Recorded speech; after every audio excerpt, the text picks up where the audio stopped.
जय माता रानी दोस्तों, मैं सीमा आप सभी का स्वागत करती हूँ आपके अपने चैनल राधा कृष्ण ऑफिशियल में।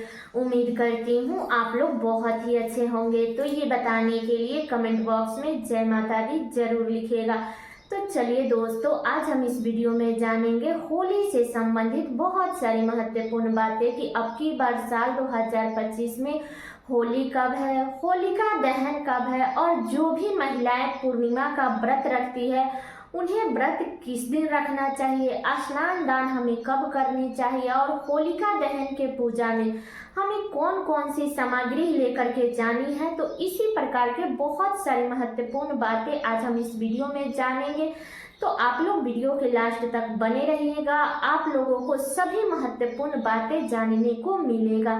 तो चलिए वीडियो को शुरू करते हैं और जान लेते हैं सभी महत्वपूर्ण बातें। तो सबसे पहले बता दूं दोस्तों कि फाल्गुन मास के पूर्णिमा तिथि के दिन ही होलिका दहन किया जाता है, ठीक है, जिसे समहत भी बोलते हैं। तो अब की बार होलिका दहन 13 मार्च को पड़ा है, दिन है गुरुवार, ठीक है। तो इसी दिन जो भी महिलाएं पूर्णिमा का व्रत रखती है, क्योंकि बहुत सारी महिलाएं हैं जो पूर्णिमा का व्रत रखती है, तो पूर्णिमा का व्रत भी आपको 13 मार्च को ही रखनी है, दिन है गुरुवार।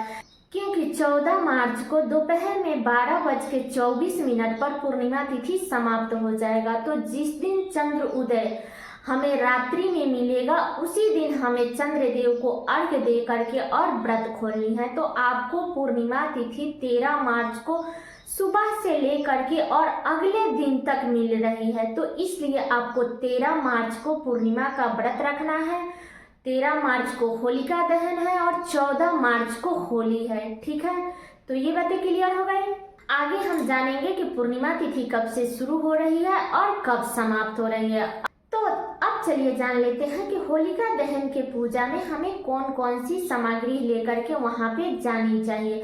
तो बता दूं कि होलिका दहन के पूजा के लिए मूढ़ी, नारियल, रोली, मोली, बतासा, गुलाल और बाली, जो धान की बाली आती है ना, वो बाली और 1 लोटा जल, यही सामग्री लेकर के हमें होलिका दहन के पास में जानी है, उनकी पूजा करनी है, होलिका माता की पूजा करनी है। मान लीजिए अगर आप इसमें से इतना सामग्री नहीं लेकर के जाती हैं, फिर भी कम से कम आपको एक उपला लेकर के जरूर जानी चाहिए, जिसको गांव में चिपरी कहते हैं, उपला कहते हैं, कई नामों से उसे जाना जाता है, जो कि गोबर, गाय भैंस के गोबर से बनती है।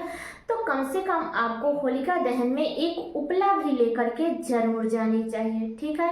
तो होलिका दहन में आप लोग यही सब सामग्री लेकर के जाइएगा। और बता दूं कि अगले दिन हमें रंगों वाली होली खेलनी है। 14 मार्च को दिन है शुक्रवार, ठीक है। तो आप लोग 14 मार्च को सुबह में जल्दी उठ जाइएगा, अपने घर का साफ सफाई कर लीजिएगा, मतलब उतना डीप क्लीनिंग मत कीजिएगा, क्योंकि रंग गुलाल ये सब खेलते हैं तो फिर तो वैसा ही लग जाता है। तो थोड़ा बहुत साफ सफाई कर लीजिएगा। इसके बाद में आप लोग स्नान करके आप अपने मंदिर में पूजा जरूर कर लीजिएगा 14 मार्च को।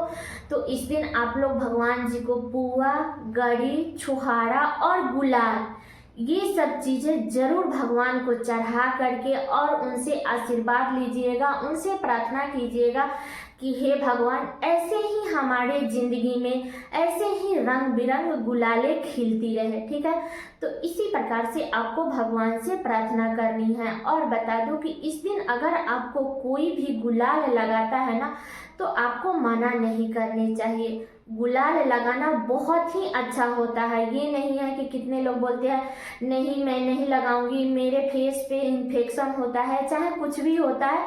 तो देखिए आप लोग बहाना मत बनाइएगा, क्योंकि रंग गुलाल जो होता है ना, वो बड़े ही सौभाग्य से मिलता है। हम बहुत ही सौभाग्यशाली है जो हमें रंग गुलाल खेलने को मिल रहा है। इसलिए अगर आपको इस दिन कोई गुलाल लगाता है तो आप जरूर लगवा लीजिएगा, फेस पे लगवा लीजिए, या मान लीजिए कि अगर आपके फेस पे इन्फेक्शन है तो आप कहीं अपने शरीर में लगवा लीजिए, हाथ में लगवा लीजिए। लेकिन इस दिन अगर आपको कोई गुलाल लगाता है तो आपको मना नहीं करनी चाहिए, इस बात का ध्यान रखनी चाहिए, ठीक है। और बता दूं दोस्तों कि पूजा पाठ जब आप लोग कर लीजिएगा, इसके बाद में अपना खाते पीते रहिए, क्योंकि ये खाने पीने वाला व्रत है। तो खाते पीते रहिए, इसके बाद सारे दिन होली खेलते रहिए, खाते रहिए। और बता दो कि इस दिन आप अपने घर में दो चीज जरूर बनाइएगा, एक तो मतलब कि दही बड़ा और दूसरा पुआ। ये दो चीजें आप अपने घर में होली के दिन जरूर बना लीजिएगा, इस बात का ध्यान रखिएगा, ठीक है।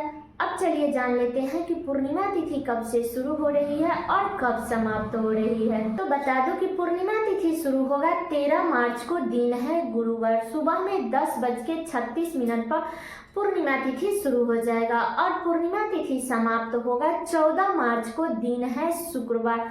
तो दोपहर में 12:24 पर पूर्णिमा तिथि समाप्त हो जाएगा, ठीक है। तो हमें पूर्णिमा का जो व्रत है वो 13 मार्च को रखनी है, दिन है गुरुवार, और स्नान दान हमें 14 मार्च को करनी है, क्योंकि जिस दिन ब्रह्म मुहूर्त में पूर्णिमा तिथि मिलती है, अमावस्या तिथि मिलती है या कोई भी तिथि मिलती है ना, तो हमें उसी दिन दान करनी चाहिए। नहीं तो आप चाहे तो आप दोनों दिन दान कर सकती है, 13 मार्च को भी कर सकती है और 14 मार्च को भी कर सकती है, ठीक है। तो सारी बातें क्लियर हो गई कि आपको 13 मार्च को पूर्णिमा का व्रत रखना है, 13 मार्च को ही हमें होलिका दहन मनानी है और 14 मार्च को रंगों वाली होली मनानी है, ठीक है। तो सारी बातें क्लियर हो गई। उम्मीद करती हूँ कि आप लोगों के लिए वीडियो बहुत ही उपयोगी होगा। तो ये वीडियो मेरा यहीं तक का था, कैसा लगा ये वीडियो आप लोग कमेंट करके जरूर बताइएगा। चैनल पे नए आए हैं तो सब्सक्राइब कर लीजिएगा, वीडियो को लाइक कर दीजिएगा और वीडियो को शेयर कर दीजिएगा, ताकि हर किसी को पूर्णिमा व्रत से संबंधित, स्नान दान से संबंधित, होलिका दहन से संबंधित, होली से संबंधित सभी महत्वपूर्ण बातें जानने को मिल सके। तो चलिए दोस्तों, मिलती हूँ अगली वीडियो में किसी नए वीडियो के साथ में।